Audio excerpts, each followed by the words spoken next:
పిల్లలు లేరని ఆమె పెనిన కించపరిచినప్పుడు ఆమె ఏ దేశాలు పట్టుకొని తిరగలేదు, ఏ రాజ్యాలు పట్టుకొని తిరగలేదు.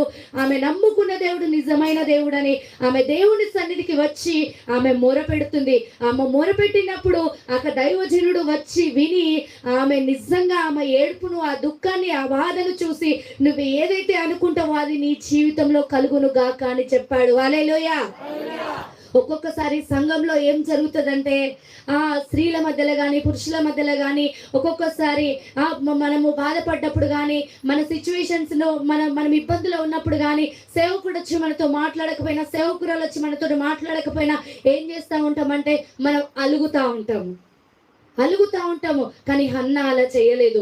హన్నా ఒక్కటి వచ్చి ఏడ్చి ప్రార్థించినందుకు దేవుడు నిజంగా ఆమెకు ఒక కుమారుని ఇచ్చిండు. హల్లెలూయా.